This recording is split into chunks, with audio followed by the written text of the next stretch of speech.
Jadi Indonesia ini perlu mental yang kuat kalau ingin melakukan perbaikan. Kenapa? Harus kuat menghadapi kaum nyinyir. Dan biarkan yang nyinyir selalu sakit hati selamanya. Assalamualaikum warahmatullahi wabarakatuh. Sampurasun. Yang saya hormati Forkopimda Provinsi Jawa Barat, hadir pada kesempatan pagi hari ini Wakil Ketua DPRD Provinsi Jawa Barat, Ketua Komisi 5 DPRD Provinsi Jawa Barat dan seluruh anggota, Kasdam 3 Siliwangi, Wakapolda Jabar, Wakajati Jabar, dan sahabat saya hadir juga, dan Kodiklat TNI. Saya ucapkan terima kasih, selamat datang. Sekretaris Daerah Provinsi Jawa Barat, para kepala perangkat organisasi perangkat daerah di lingkungan Pemda Provinsi Jawa Barat, pimpinan instansi vertikal yang saya hormati, yang memberikan supporting pada saya, Kaseto, pemerhati dan pelaku pendidikan anak-anak, dan yang paling berbahagia hari ini adalah orang tua.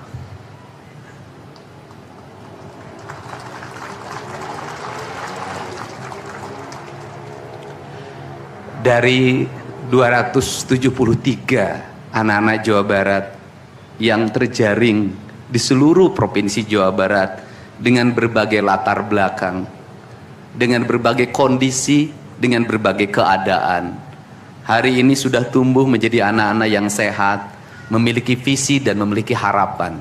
Bahkan menurut saya jauh lebih baik dibanding yang tidak mengikuti pendidikan di Dodik, Lembang, Rindam 3 Siliwangi. Saya ucapkan terima kasih buat komandan, wakil komandan, dan para pelatihnya. Yang pertama, hari ini kita bersama-sama memperingati upacara kebangkitan nasional. Saat masyarakat Indonesia, masyarakat Nusantara disadarkan dari ketertutupan telinganya, dari ketertutupan matanya, dari ketertutupan hatinya, dari kebutaan matanya, dari ketulian telinganya, dari kebisuan lidahnya, dan dari ketutupan hatinya, di mana saat itu kita masuk pada sebuah fase kita ternina-bobokkan oleh imperialisme kolonialisme yang menghamparkan lapangan pekerjaan, yang menghamparkan perkebunan, yang menghamparkan areal persawahan, yang menghamparkan areal-areal irigasi, yang menghamparkan areal bendungan. Tetapi mereka mengisi gedung sate ini, mereka mengisi gedung-gedung indah dan mewah di seluruh Nusantara. Tetapi gedung-gedung itu hanya memiliki hak mereka untuk melakukan pengelolaan keuangan, untuk melakukan pengelolaan kekuasaan, di mana seluruh hasil kekayaannya dinikmati oleh mereka dan dikirimkan ke negerinya, dan kemudian rakyat Indonesia hanya menjadi kuli dengan gaji yang terbatas, dan beberapa orang Indonesia yang tunduk menjadi kaki tangannya menikmati sebagian kekuasaannya, bahkan menikmati uang-uang yang seharusnya dibayarkan kepada para pekerja Indonesia yang lapar, yang hitam kelam terbakar, yang disebutnya sebagai rodi. Mereka mengambil hak-hak mereka dan dinikmati oleh mereka yang hari itu berkongsi dengan kolonialisme. Maka kesadaran itu tumbuh, lahirlah gerakan Budi Utomo, lahirlah gerakan Sumpah Pemuda, dan seluruh gerakan itu dimulai dengan sebuah kesadaran dan hilangnya rasa takut pada dirinya bahwa kita adalah pemilik hak dari negeri ini. Hari ini kita disadarkan pada sebuah peristiwa di mana kita sering buta mata kita, kita sering tuli telinga kita, dan kita sering gagu lidah kita. Ketika anak-anak kita berteriak di jalanan mengusung sangkur, membawa celurit, saling berkejaran, darah menetes di setiap sudut kota, motor-motor dibakar, orang menjerit penuh rasa ketakutan. Kita hanya bisa diam. Ketika di sudut-sudut kota anak-anak kita menenggak ciu, ketika sudut-sudut kota anak-anak kita makan eksimer, ketika di sudut-sudut kota anak-anak kita makan minuman oplosan, mereka jatuh tersungkur, matanya merah penuh dengan rasa emosi, pulang ngamuk ke orang tuanya, kita hanya bisa diam. Ketika anak-anak kita menghabiskan waktu main game online sampai jam 4 pagi, tidak masuk sekolah, di rumah ngamuk, mengancam orang tuanya dengan pisau, menusuk kakeknya dengan sangkur, kita hanya bisa diam. Proses kita hanya dua, pidana dan penjarakan dalam penjara anak. Tetapi kita tidak pernah menyadari bahwa seluruh lorong-lorong kegelisahan mereka, seluruh hiruk pikuk jalanan tak membuat mereka nyaman. Sudut-sudut rumah menjadi neraka bagi kehidupan mereka. Lapang-lapang bola tergusur menjadi industri perumahan, pemukiman dan pertokoan. Mereka kehilangan tempat bermain. Mereka kehilangan air yang jernih di sungai sehingga bisa mereka berenang. Mereka kehilangan gunung-gunung yang indah tempat mereka bercengkrama dengan alam. Mereka kehilangan sawah yang terhampar. Yang mereka lihat adalah kebisingan dan kebisingan. Bising di jalanan karena knalpotnya brong. Bising di rumah karena orang tuanya bertengkar. Maka mereka lari dalam rorong-gerong gelap. Digenggamnya handphone, diambilnya obat-obat terlarang, ditengahnya minuman dalam sebuah kelompok yang sama. Kita orang-orang yang terpinggirkan di rumah, kita orang-orang yang terpinggirkan di sekolah. Guru-guru telunjuknya menunjuk pada wajahnya, tapi tak bisa memberikan solusi kegelisahan jiwanya. Semua orang hanya memberikan pengamatan, analisis, kajian. Itulah metodologi yang dikembangkan bangsa ini. Tetapi tidak ada yang berani mengambil solusi, mengangkat mereka di sudut jalanan, dimasukkan ke barak, dididik secara militer, diarahkan menjadi anak-anak yang berguna. Kedisiplinan militer adalah harga mati bagi kemajuan bangsa, bukan musuh. Pandangan-pandangan buruk terhadap militer adalah pandangan-pandangan orang yang takut anak-anak Indonesia bangkit, yang takut anak-anak Indonesia mencapai kemajuan. Mereka takut bangsa ini menjadi bangsa kokoh dan tegap. Mereka ingin bangsa Indonesia menjadi bangsa pemabuk yang setiap hari mabuk akan ilmu pengetahuan, yang setiap hari bertengkar di TV, yang setiap hari bertengkar di medsos, sementara hamparan kekayaan alam diambil sama mereka. Janganlah kita menjadi antek dari bangsa lain, memporak-porandakan diri sendiri dan bangsanya dengan alasan pengetahuan, dengan alasan hak asasi manusia. Anak membawa motor di bawah umur adalah pelanggaran hak anak. Kapan kita bertindak? Dan selama ini kita membiarkan anak-anak nonton film tanpa didampingi oleh orang tua. Itu adalah pelanggaran anak, dan kita tidak pernah bertindak. Anak-anak di bawah umur merokok, minum minuman keras, itu adalah pelanggaran hak anak. Semuanya kita berdiam. Anak-anak main game online, nonton tayangan-tayangan dewasa lewat media sosial, kita berdiam. Negeri ini akan hancur manakala semua orang berdiam. Maka orang yang memegang kekuasaan harus menggunakan tangannya untuk merubah seluruh kemunkaran ini menjadi sebuah kebajikan. Kalau kita berkomitmen pada bangsa ini, problem anak-anak kita adalah mengkonsumsi tayangan yang bukan haknya di media sosial. Maka saya meminta peraturan pemerintah yang mengatur tentang itu segera dilaksanakan. Anak-anak di bawah umur tidak boleh mengakses media sosial yang bukan haknya. Seberapa besar pun gagasan yang saya gagas, seberapa kuat pun kekuatan yang saya bangun, saya tidak akan bisa melawan jutaan akun yang merasuki otak kiri dan otak kanan anak-anak kita. Untuk itu, pada saat ini sudah saatnya kita tidak saling menyalahkan. Untuk itu saat ini tidak ada salahnya kita mengambil tindakan berdasarkan perilaku kita masing-masing. Perilaku ekonomi menyebabkan anak-anak kita kehilangan ibunya karena pergi ke luar negeri. Perilaku ekonomi mengakibatkan anak-anak kita tidak pernah bertemu dengan ibu dan bapaknya karena mereka mencari rejeki. Mereka ada di pojok-pojok rumah bersama kakeknya. Kakeknya melarangnya dia main game online, melarangnya pakai motor jam 11 siang, maka pisau dapur terhunus dan ditusuk seseorang kakek oleh cucu yang disayanginya. Kerangka pijak seperti ini harus dibangkitkan oleh kita. Semangat militer, bukan militerisasi. Kalau anak-anak dibangunkan jam 4 subuh, di mana letak salahnya dan di mana letak pelanggarannya? Kalau anak-anak dibangunkan kemudian disuruh membereskan tempat tidur, apa salahnya dan apa pelanggaran hak anaknya? Kalau anak-anak disuruh sholat subuh, apa pelanggaran haknya?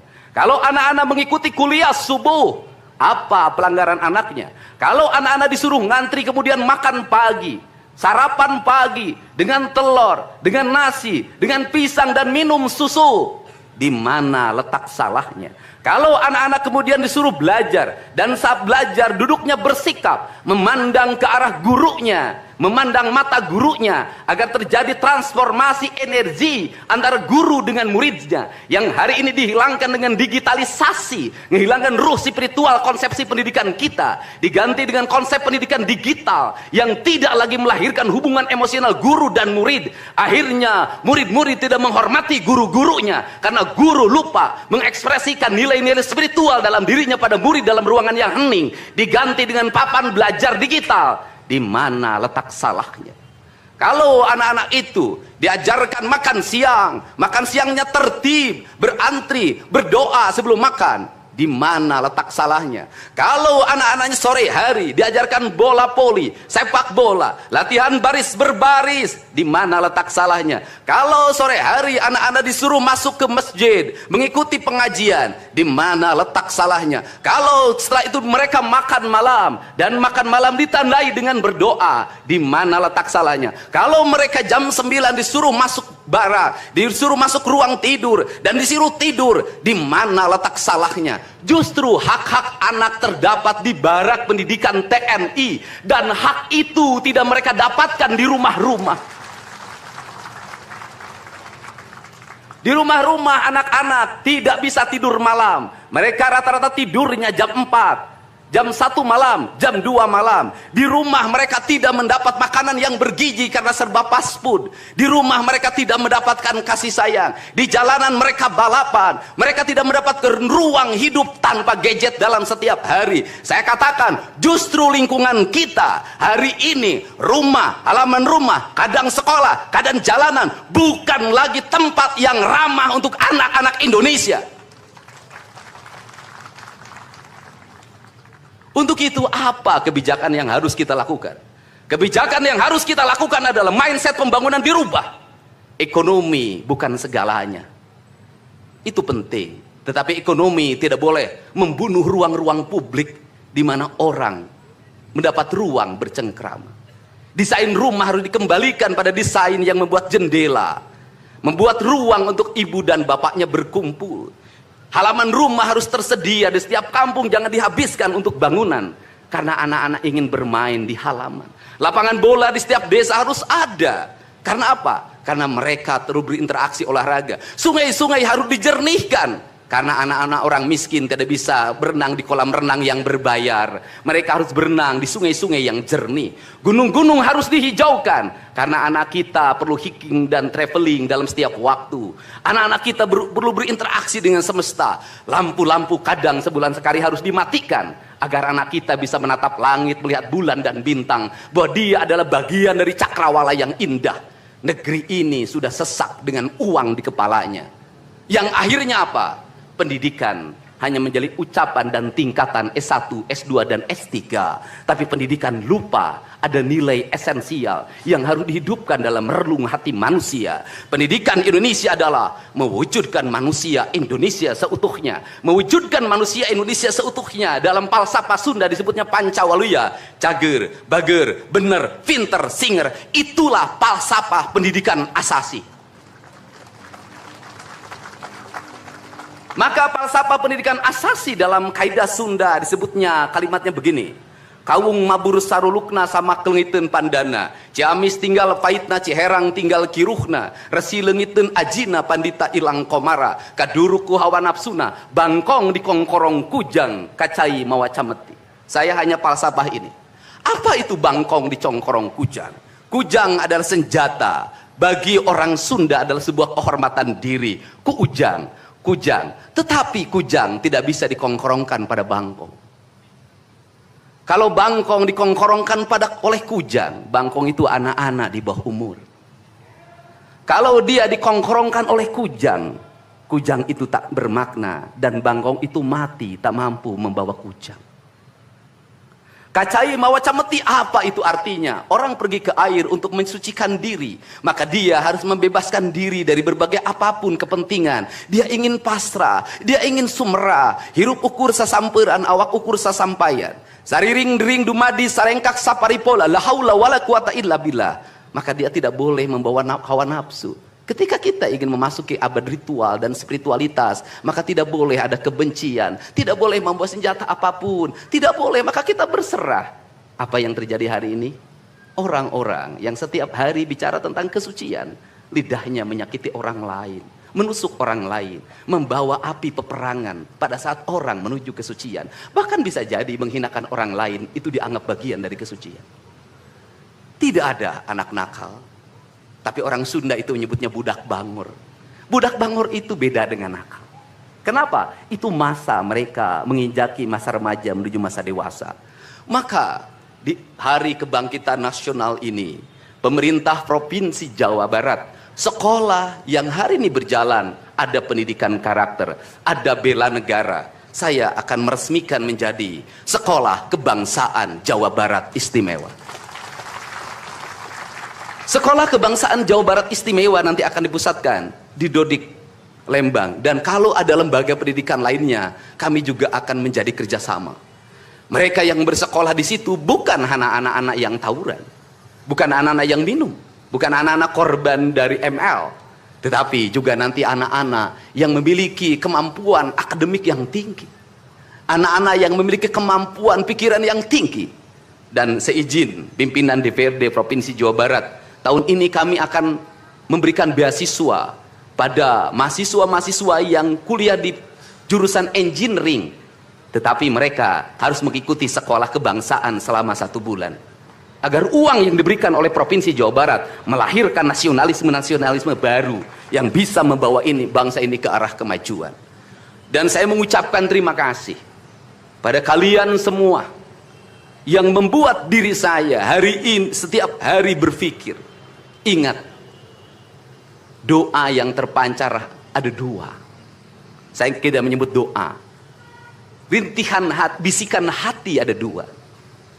Ada yang berharap ini berhasil, dan ada yang berharap ini gagal.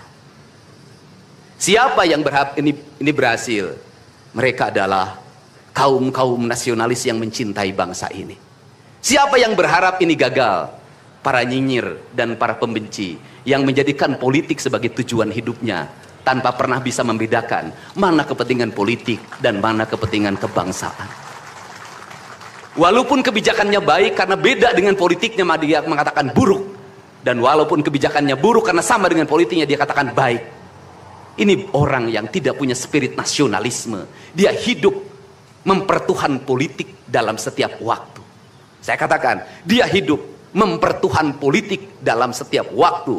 Meskipun lidahnya berkata bertuhan pada Allah, tetapi hatinya dalam setiap hari hasud dan menjadikan politik sebagai tujuan hidup. Dan barangkali bisa dilihat dari seluruh rakyat Jawa Barat, karena ini tertransformasi lewat media televisi dan media digital. Yang menjadi petugas upacara hari ini bukan pasukan paskibraka yang biasa kita pakai, tapi mereka adalah peserta didik sekolah kebangsaan Dodik Lembang Rindam 3 Siliwangi. Waktunya tidak lama, hanya 18 hari, tapi bisa dibentuk. Pertanyaannya adalah, di sekolah mereka bisa dibentuk seperti ini? Kalau di sekolah tidak dibentuk hari ini, maka pertanyaannya adalah, berarti sistem pendidikan nasional harus dievaluasi. Dan kalau misalnya yang di Jakarta mau menyalahkan, kan disahkannya di Jakarta. Kan anggaran yang triliunan disahkan di Jakarta. Kenapa anggaran yang triliunan ini tidak terevaluasi dalam setiap tahun? Saya katakan, sistem pendidikan yang di dalamnya angka-angka yang hanya orientasinya materi dan kepuasan dalam outcome dalam sistem pengelolaan keuangan tidak akan melahirkan apapun kecuali tumpukan kertas, software dan hardware.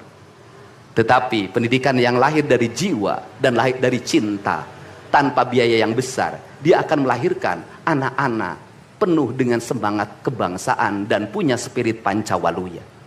Itulah pentingnya hati. Itulah pentingnya rasa.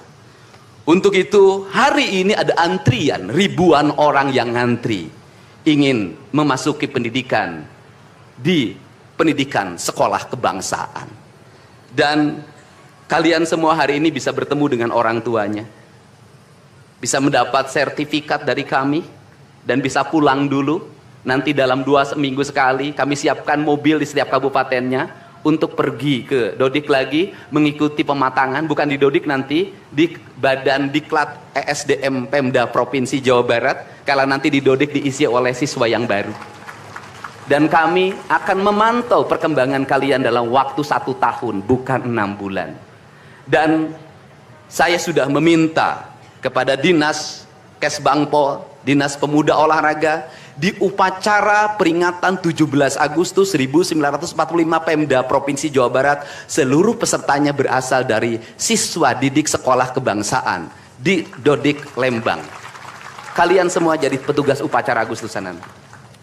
Jadi tidak usah repot lagi. Ternyata bisa.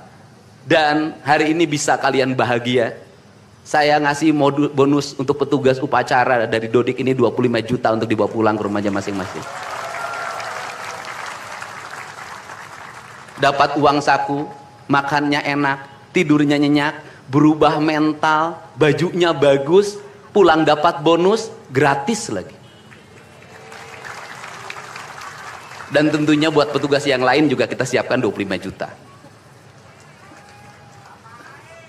Nanti ditanya lagi, itu duit dari mana? Ladang onten. Saya selalu ditanya, Pak Didi duitnya dari mana ngonten? Habis itu dimasalahin lagi, gubernur konten. Lebih baik dari jadi gubernur konten, punya duit diberikan pada rakyat daripada gubernur molor. Bener nggak? Ya kan, daripada gubernur tidur, gubernur protokoler, gubernur ingin dihargai, gubernur menghabiskan anggaran jalan-jalan ke luar negeri, teu hayang teuing aing. Kang Dedi masuk gorong-gorong, ya sebentar lagi akan saya naik ke pesawat. Jadi Indonesia ini perlu mental yang kuat kalau ingin melakukan perbaikan. Kenapa? Harus kuat menghadapi kaum nyinyir. Dan biarkan yang nyinyir suruh sakit hati selamanya. Karena Jawa Barat akan terus mengalami peningkatan pembangunannya. Ini baru 3 bulan. 100 hari itu tanggal 30 Mei, 100 hari kepemimpinan saya. Belum 100 hari sudah banyak orang yang kepanasan, apalagi 5 tahun. Dan saya ucapkan terima kasih. Ini upacara yang spesial. Kita dihadiri oleh Korps Pasukan Khusus. Tepuk tangan semuanya. Ada Kopassus, ada Kostrad, ada Marinir, ada istilahnya apa sekarang, Kopasgat. Kemudian ada infanteri, ada cavalry. Kemudian ada pasukan angkatan laut, kemudian juga ada brimob. Tepuk tangan semuanya, keren. Dan kalian semua, para peserta, ini yang keren-keren ini anak-anak kita ini. Anak-anak kita yang keren-keren ini, kamu tengok ke kanan, tengok kiri sambil minta sama Allah, besok kamu yang berseragam seperti mereka. Tepuk tangan kalian semuanya, semangat! Semangat! Semangat! Oke, yang terakhir ini buat biro umum, ini harus dirubah, Pak. Pertama, ini tiang bendera menghalangi gedung sate. Benderanya nanti harus digeser ke sebelah sana. Dan nanti kalau upacara tidak menghadap ke sana, tapi dari sini menghadap ke sana, agar panorama itunya tetap terlihat. Dan kalau di sana maka kebisingan kendaraan tidak akan terlalu mendominasi. Ini Feng Shui cara menata bangunan. Jadi saya dari tadi Mandang gedung sate nggak bisa karena terpotong oleh tiang bendera, dan nanti bagian protokoler itu masang podium nggak lurus ke tiangnya, agak mencong-mencong dikit. Maklum Pemda masih belum pakai rasa, masih pakai DPA. Yang penting di DPA-nya juga tidak melanggar. Nah ini saya ini orang estetik, dan di Pemda ini tidak pernah ada rapat untuk merumuskan ini. Cukup WA. Pak Sekda, Kesbangpol, Dinas Pendidikan, besok kita lakukan ini, anak-anak bajunya ini, dan saya terima kasih buat PLT Dinas Pendidikan yang stresnya banyak, suaranya sampai hilang, saking takut. Luar biasa. Berdiri dong Kepala Dinas Pendidikan PLT. Di depan kamu pindah. Suaranya hilang. Pernah saya marahin malam-malam, kamu belum tahu cara kerja saya. Karena sekarang sudah tahu ternyata Sang Kuryang tuh hidup di sini. Ya, Pak. Silakan duduk depan, Pak. Di depan, Pak, duduk. Saya ucapkan terima kasih juga kepada Pak Sekda yang selalu ingin menjalankan tugas saya dengan baik. Kalau belum meluntur-luntur dikit wajar, karena dia memang penakut sama istrinya jadi kurang lentur. Kalau saya kan sudah sangat lentur hidupnya. Saya ucapkan terima kasih juga pada Kesbangpol, ini yang supporting sangat baik. Ini mantan, pindah Pak ke depan, Pak. Ini jajaran protokoler, dan saya ucapkan terima kasih pada Pangdam 3 Siliwangi yang support full. Terima kasih. Kemudian Pangkostrat yang di Purwakarta juga melaksanakan dan berbagai divisi. Kemudian Komandan Dodik Rindam. Terima kasih. Saya ucapkan terima kasih, badannya terima kasih. Saya ngasih bonus buat pelatihnya 50 juta. Saya ini urusan rasa, Bu. Orang tuanya itu jangan hanya bertepuk tangan. Mohon maaf, ada terpanggil dalam jiwanya. Anak-anak saya kok bisa hebat begini ya? Dari rumah itu bawa bakakan. Mohon maaf, ini cermin manusia-manusia Sunda yang punya welas asih, yang punya timbal balik. Anak saya dididik, bukan saya minta bakakak, bukan. Bukan saya minta opak, tumpeng, bukan. Penuh dengan welas asih, dengan cinta. Mudah-mudahan bakakak yang dibuat menjadi jalan bagi si Ujang menjadi orang hebat. Kenapa orang tua dulu melahirkan anak-anak hebat? Karena cinta rasa, bukan gratifikasi. Dia kenaikan kelas tidak bawa uang, dia bawa tumpeng buat gurunya, dia bawa bakakak buat gurunya, karena gurunya telah mendidik anak-anaknya dengan baik. Itu cinta, itu rasa, bukan gratifikasi. Kami berbuat baik pada orang tuanya, tapi orang tuanya juga harus punya rasa dan punya cinta demi anak-anaknya. Saya pengalaman ibu saya dulu selalu berpuasa ketika saya punya hajat, punya lagi ujian, lagi kenaikan kelas, menghadapi kesulitan, ibu saya dan bapak saya pasti berpuasa buat saya. Saya minta ibu dan bapak, coba rajinlah berpuasa bagi anak-anaknya. Bisa jadi, mohon maaf, bisa jadi anak-anaknya seperti ini, rasa orang tuanya yang harus diperbaiki. Bukan kesalahan anaknya, tetapi rasa dan cinta orang tuanya juga harus dibenahi. Hidup itu alam, Pak, interaksi. Buktinya sama tentara nurut, sama ibu nggak nurut, sama bapak nggak nurut. Nah ini, makanya untuk itu, dari sekarang, mari bangun cinta negeri ini, karena negeri ini adalah negeri Siliwangi, negeri Silih Asa, negeri Silih Asi, negeri Silih Asu, negeri Silih Pikanyaa. Bagi mereka yang tidak ngerti Siliwangi, tidak tahu makna Siliwangi, tidak pernah berkontemplasi dengan Siliwangi, jangan coba-coba Anda berbuat tidak baik terhadap tanah Siliwangi. Saya sampaikan itu, kaluhur tesirungan kahandap teu akaran. Ini saya ucapkan terima kasih seluruh pasukan. Saya ucapkan terima kasih buat Panglima TNI, Kepala Staf Angkatan Darat, Angkatan Laut dan Angkatan Udara, Pangdam 3 Silo dan seluruh jajaran. Semua terima kasih. Hari ini adalah hari bangkitnya kita. Hari ini adalah hari kemajuannya kita, dan kita mulai seluruh perubahan ini dari tanah kita, tanah Sunda, tanah Siliwangi. Wallahu muwaffiq ila aqwamit thoriq. Assalamualaikum warahmatullahi wabarakatuh. Sampurasun.